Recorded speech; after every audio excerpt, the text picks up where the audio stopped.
I try to always be a glass half full person. Doesn't work all the time, but I find that just that positive mindset always changes the results. Always. Really important to have that positive mindset. I love that book, Superior Attractor, where she talks about manifesting your own energy, bringing out things that are going to make your life better just by thinking about it. And I really do believe that.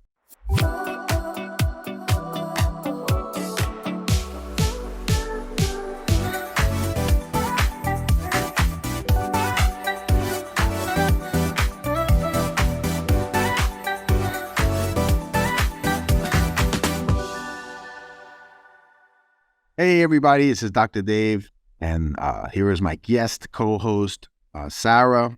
We work together, as you guys have known if you've been following us, and we've done a couple of podcasts together already. First one, we spoke about some habits, and the second one, we spoke about discipline. You know, I really think that it's very important to understand where we come from, understand the experiences that have really shaped us to where we are, so we know how to make the changes necessary to get to the place we want to be, right? Podcast is all about making these changes.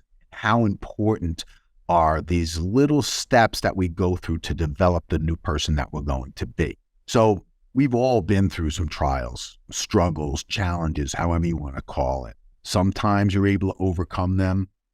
Sometimes you're not. And a lot of times the people that we see on the street that are struggling with their lives, a little bit crazy, a little bit drunk, a little bit high, but it's because they weren't able to deal with their struggles in their life. Something has happened that they just didn't have that ability to overcome.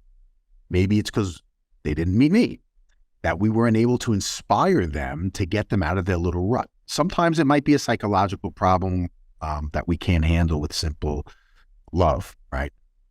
So why don't you tell me, Sarah, I mean, I met you at a restaurant from a mutual friend, and it was just a normal conversation. And then I got a phone call a few days after that about you looking for another job. And I couldn't wait to hire you. Love your energy, and I love your desire to work, and that you are goal-oriented.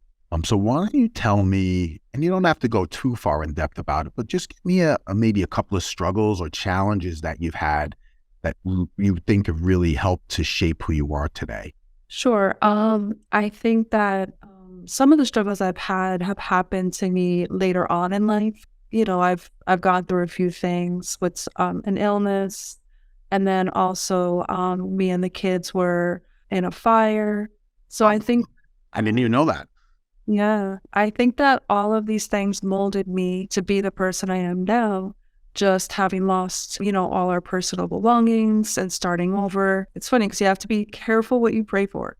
Because I was praying at the time to help me kind of move past my, divorce and relationship, and God works in funny ways. So He got everything for you. He cleaned the house. I started completely with a completely fresh slate. So that really helped kind of, that was a moment for me. And then also, having gone through an illness, kind of. Well, let's talk a little bit about the illness, right? If you don't mind, right? So you've been diagnosed with Crohn's disease.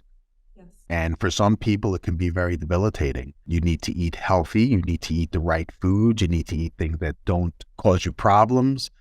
You need to know all the possible stimuli that can cause you issues, because a lot of times you're not around the bathroom. So if you have some stomach issues, you just don't feel well for a prolonged period of time. So Crohn's disease is one of the irritable bowel diseases. And for some people, it can be pretty serious and you could need surgery. And so have you ever had surgery from Crohn's disease?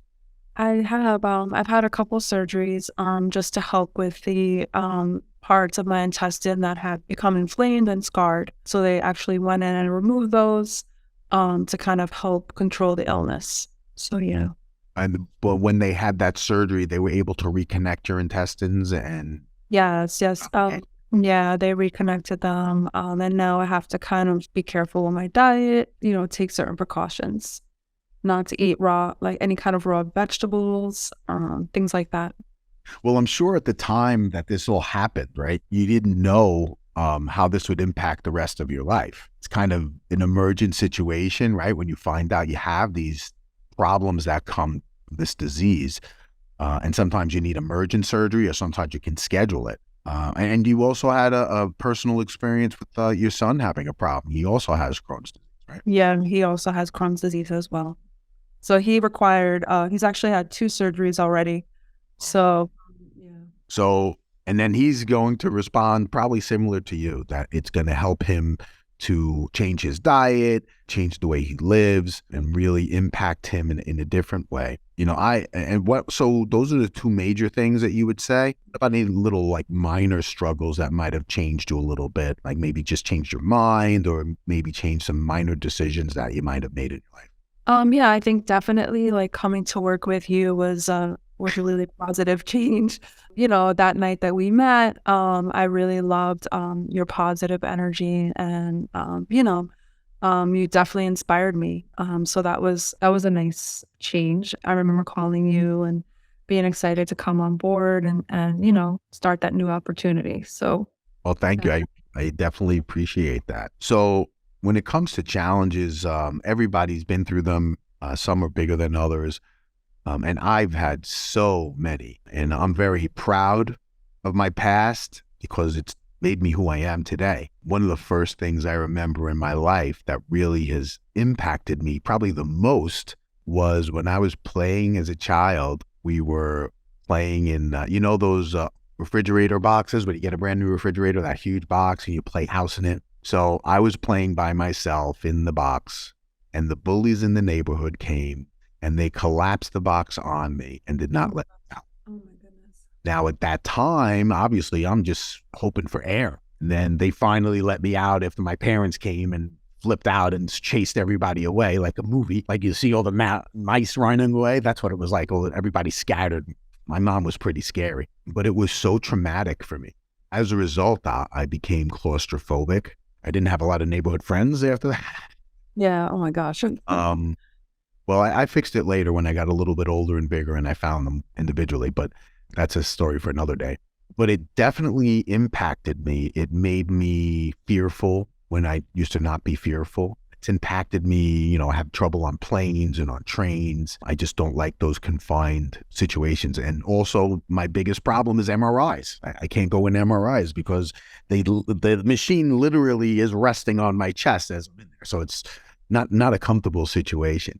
But it definitely has forced me to look at my insecurities a little bit differently and try to overcome them. It's pretty difficult, to tell you. Claustrophobia is not an easy thing to do, to get over, but I think I'm getting there. I might have to take some medication if I need an MRI, but hopefully I don't need to have too many MRIs. So that was one thing that really impacted me. There was some other things that have happened in my life, good or bad. I have a couple of good ones. When I was 27, I had a daughter, was not expected, but she's one of the biggest blessings I have in my life. She's probably the most intelligent woman I ever met. And now our relationship is so amazing. And she's 24 years old. And the other night I went out to dinner with some friends, and we got out at around 10:30. And my daughter and myself were on the phone till I think around 2:00 in the morning. Yeah, I mean, it's just changed our relationship, and we're so close now. We weren't close when she was younger. But she was a kid, and I wasn't close by. And the older she got, the easier it got to have these type of conversations. And now it's just amazing. Another experience that has really changed my life, right? Now I'm a father. I had a daughter. It was out of wedlock.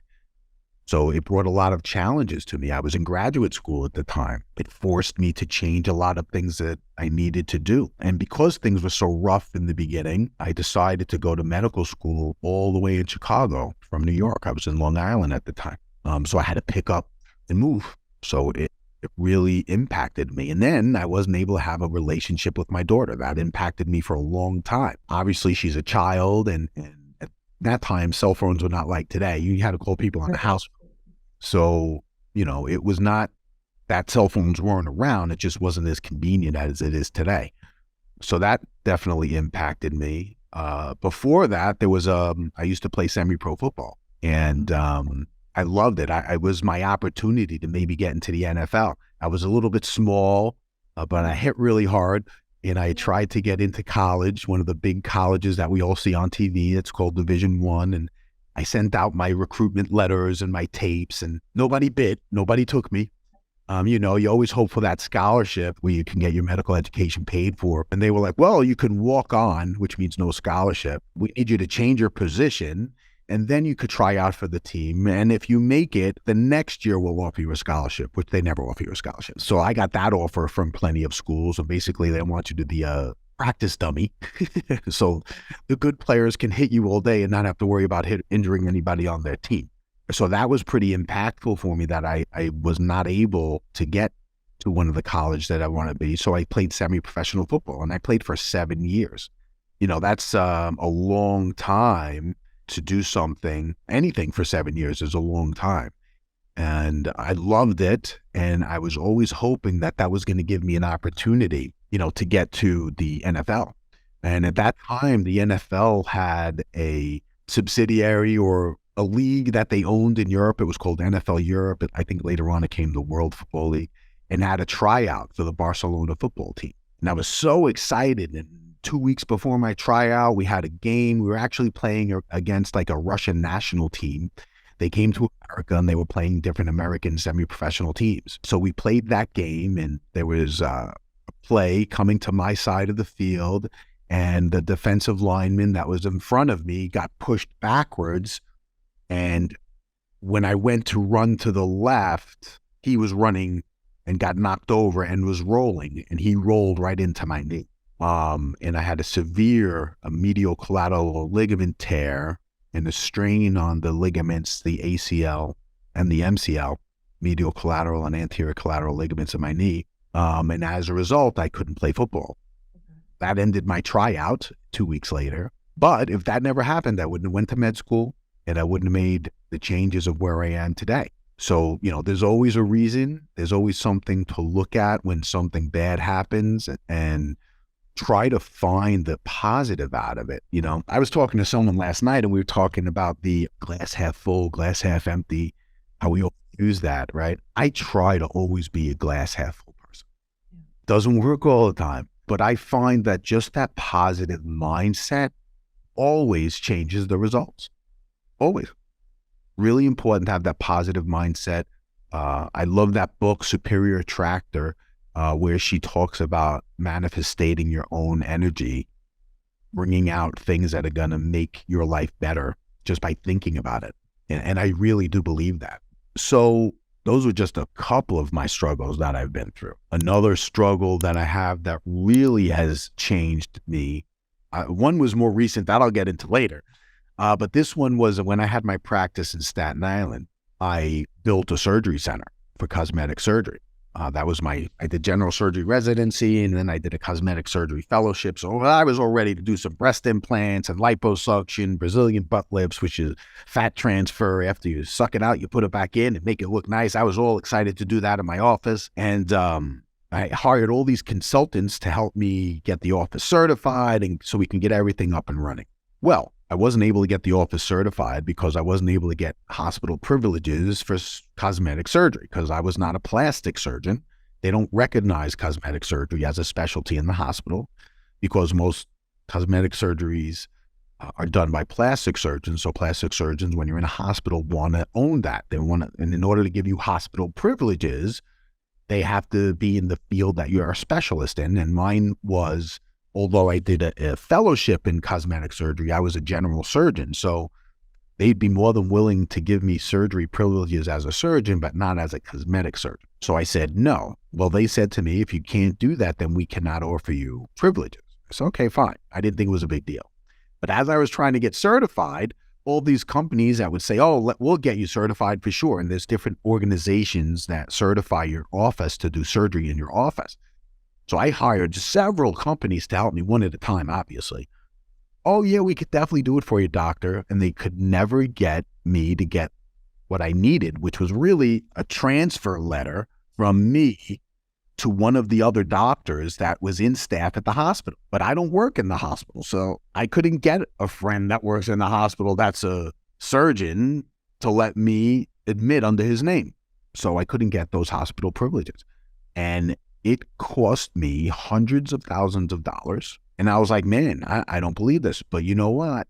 If you do cosmetic surgery and you do it under tumescent liposuction, which is you just put numbing medication and some saline with some other stuff. This is the basic principle of it. But you're able to do surgery without anesthesia and patients don't feel it. So you could do liposuction that way. So I was like, fine, that's what I'm going to have to do. I have a procedure room instead of an operating room because I couldn't get it certified to be an operating room because I couldn't get these dumb office certifications. So then the other thing that happened in my life, so I hired this amazing manager to help me sell cosmetic surgery. So first I had a trainer because she was coming from the beauty industry and she used to run her own beauty salon. And then she started working for a esthetician school or a cosmetology school. And so now she's also selling all the time, right? She's selling her programs, she's selling products, she's selling a lot of stuff. So she comes to me, I hire her to help me sell cosmetic surgery, close it basically. I sell it, she closes. The same way we do things now. And I was very satisfied with her skills, very satisfied with the training. And after our first month of trying to book surgeries, we booked almost $300,000 in surgery in a month. Now, my office manager worked on salary with a commission bonus. And so what happened was we booked all these surgeries and now I had my patients come back for their preoperative visit, right? Well, I hired my manager who happened to be Christian. And we had a lot of talks about the morality of cosmetic surgery. But then what happened was I was going through some rough emotional times and I instantly realized that I was missing something in my life. And my office manager happened to be Christian and she brought God into my life. I kind of had it before that, but this was it. So my whole mentality changed about surgery. I decided at that time it was important for me to treat the whole person, not just the outside, because patients would come back and not be happy. And I didn't like that. And so now my mental capacity has changed and I refuse to do cosmetic surgery on patients that weren't getting the surgery done for themselves. I had several patients come in that were getting pretty big surgeries, a Brazilian butt lift or a mommy makeover. These are pretty intensive surgeries. And I really did not like when they were trying to get a surgery for their boyfriend or their husband. And it wasn't because of something that they wanted, it was for somebody else. And then there was a lot of patients that had emotional scars and emotional issues for traumatic things that happened in their lives. And they thought the surgery was going to make those things better. So after a week of my pre-op visits, my manager comes into my office pretty angry at me. Like Monday, and what'd I do? I didn't know what happened. She was so angry at me and she goes, you know, doctor, I get paid my salary, but I make a commission, which is why you hired me. I took a little bit less pay so I could make more money with commission. And I was very excited because I got my bonus for my first month and we did almost $300,000 in surgery. I was very happy. But then on Friday, I get my salary and I have to give money back. And I'm like, what do you mean? She goes, well, I was paid on my commissions. And after looking at the bookkeeping, we sold $275,000 in 4 weeks and you canceled $175,000 in 5 days. So $175,000 of surgery I canceled. She was livid. She goes, I love you, but I can't work here. You know, I did not come here for this. And if you're not going to operate, I'm not going to make a bonus, so I can't work here. So it changed my whole mindset of what I wanted to do with my life. And then obviously more recently, as I'm going through some other things in my life and moving to Florida, my family being in New Jersey, trying to get to that next level, I started to realize that I needed to work on me. I could not continue to not improve myself after I kind of pulled myself away from my family.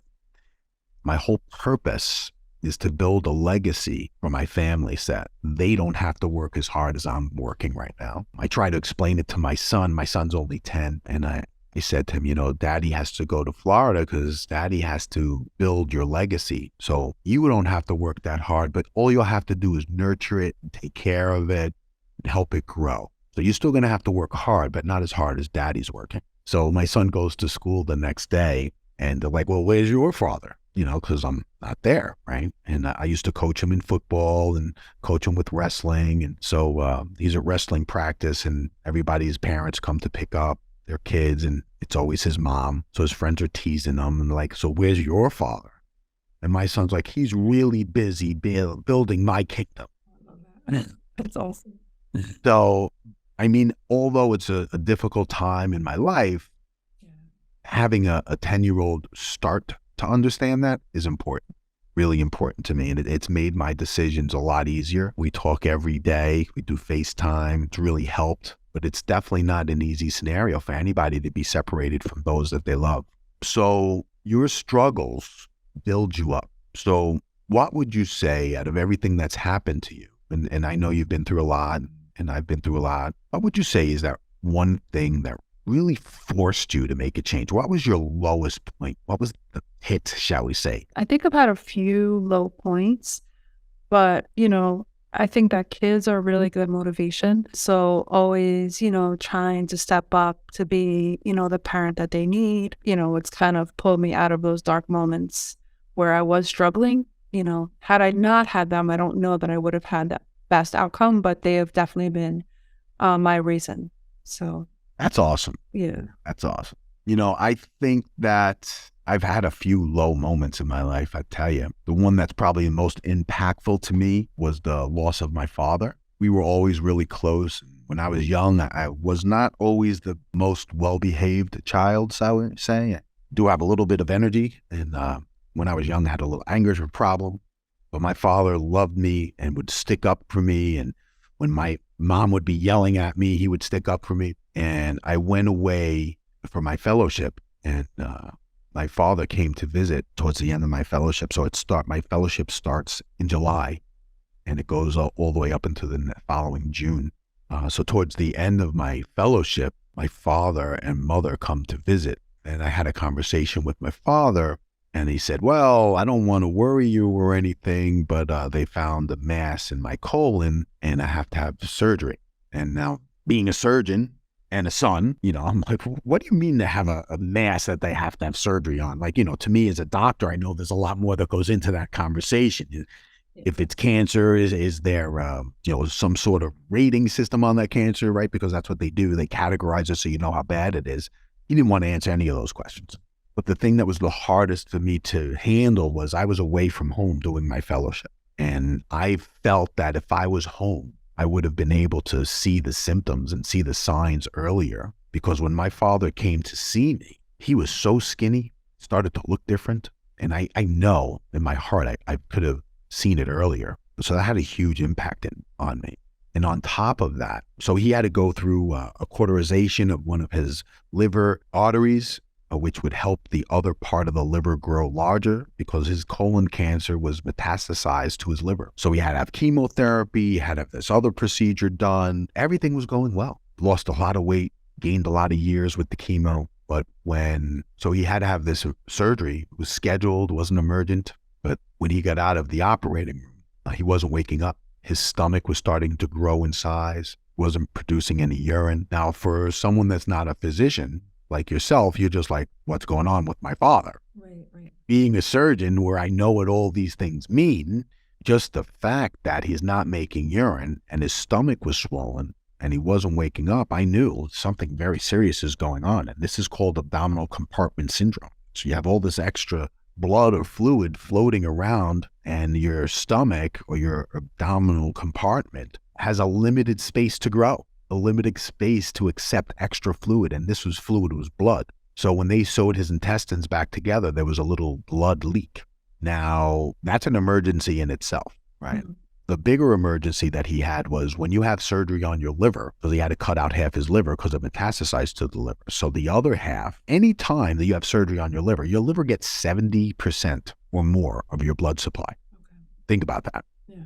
Now, this abdominal compartment made his blood supply to his liver 0. Now, after you have surgery on your liver, you actually need more blood supply. So instead of him needing 70%, he probably needed 90 after surgery. Temporarily, your body will shunt it around where it needs it, right? So as a result of that, his liver never got enough blood when it needed it. So his liver basically went into liver failure. So he was struggling for 47 days in liver failure. But the character that my father had pushed through every single day, walking further around the hospital. You know, they always want to make you walk and get you out as fast as possible. And he pushed himself so hard. We spoke hours every day. I never left the hospital for 47 days. Well, I went home once, I have to admit. That was it. I stayed there every day. I left once. I came back and things were worse. I never left again. So I didn't trust them, even though it was Sloan Kettering Hospital, but I was not happy with the situation. I almost got kicked out like 3 times because of what was going on there. But those 47 days, the relationship between me and my father was probably the best it ever was in my life. We spoke about when he was a child. We spoke about when he got older as a teenager, when he was in his 20s, 30s. My father was 79 when he passed away. So we talked about everything. You know, my father was a musician. We spoke about all his songs, what his favorite songs were, the reasons why he wrote the songs, like things we never talked about. It was just such an amazing experience. And I loved it, but I thought he was going to get better. Towards the end, I started listening to the doctors because he wasn't getting better.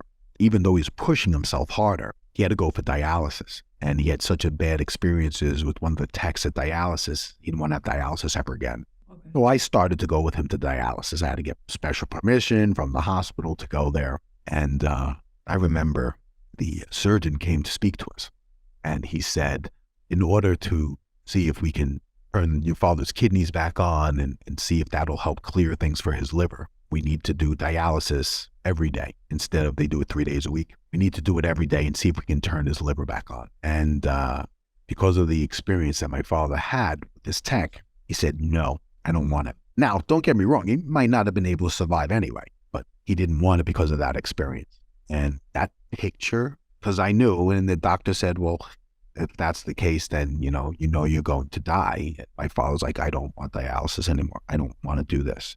And it just so happened that day, my father made the most laps around the hospital that he's ever made beforehand. And he got this news and he was very comfortable with his decision. And you would think I would not be happy with that decision, but being a physician and knowing what the labs were doing and not getting better and seeing himself push himself, I was so worried that I was going to have to be the one to tell my father that he would have to give up. That was my biggest fear towards the end of my father's life. I mean, how selfish is that of me when he's sitting there struggling for his life and I'm just worried about telling him something? And how selfish is that of me to have to tell my father you're going to die? Couldn't do it. I didn't want to make him lose his hope. In that last day, I mean, I've seen people die in the operating room. I've seen people die in the hospital as a trauma surgeon. I've seen people die on TV. But in front of you, somebody that you love, you see the last breath. So it's bittersweet because I'm able to be there and nobody wants to die alone. And my mom couldn't emotionally take it because of her love for him. And it was so rough. And I still have nightmares about that, watching that. The thing that sticks out to me most is those 47 days of amazing conversations. I got to meet some of the people he played music with since his childhood, a whole part of his life that I was exposed to only in short terms. Now I got to meet everybody because I was there all the time. One of his friends wrote a book about him because they just thought it was a story that had to be told. My father was one of the innovators of a type of music called charanga. It's like salsa music. The main instrument's like the flute. Beautiful sounding music, and he was one of the innovators of this type of music. So I got to meet some of his mentors. There was a guy that was like 97 years old or something. Couldn't hear a single thing, but he had an implant in his ear that had a wire going up to the top of his head that would be able to help him with the conduction of sound. So he was able to hear music. Amazing. And he's the one that told the doctor how to make it. So I got to meet him and he got to tell me about when my father was 14 and 16 and his first concert, how nervous my father was because my father didn't say he was nervous. It was amazing to see all of the people. And then after he passed away, to see the respect that they had for him. They put an article out from one of the places, the Havana nightclub in Manhattan, and on the radio, AM radio, of course, they played a whole day of his music in commemorative of him.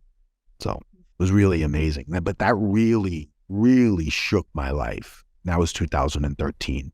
And then 2 years later, my parents were married for 49 years. That would have been their 50th anniversary that June. He passed away in September of that year. Then my mother passed away the next year. And then how did that affect me?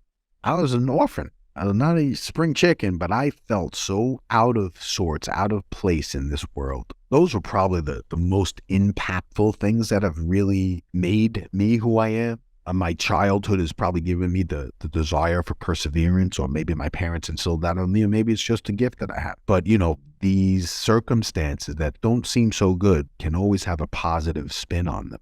Again, glass half full, glass half empty. So out of all these struggles that we've had in our lives, which one would you point to that has changed you the most? I think my health issues have definitely changed me the most because it impacts me still to this day. Just changed, my habits, keeps, I have to keep certain disciplines that I didn't have prior just so I stay healthy. So what about for you? Oof. Well, I'd say the most impactful change for me was this move to Florida. That loneliness, that unknowing, that vulnerability of not knowing what tomorrow holds. And all I did was work on me. I started a men's group where we go and we talk about how to help each other through life struggles. So we do that every Tuesday night now. I probably read 15 books in a month's time. A lot of them are self-help books.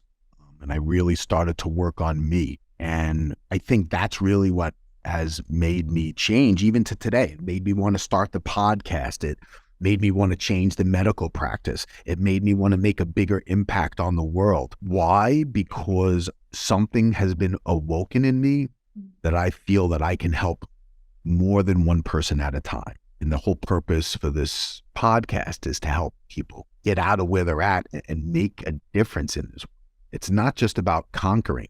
It's about conquering everything and making lives for other people easier. So for myself, I really feel that that has been the biggest thing. And as a result of that, right, we changed our practice, we changed the way we do things. And the podcast, which has just been an amazing experience to interview some amazing people and see the differences that they're able to make in the world and help people have actionable steps that they can take on to make a difference. And then the other thing that happened was being able to create the TV show that we did.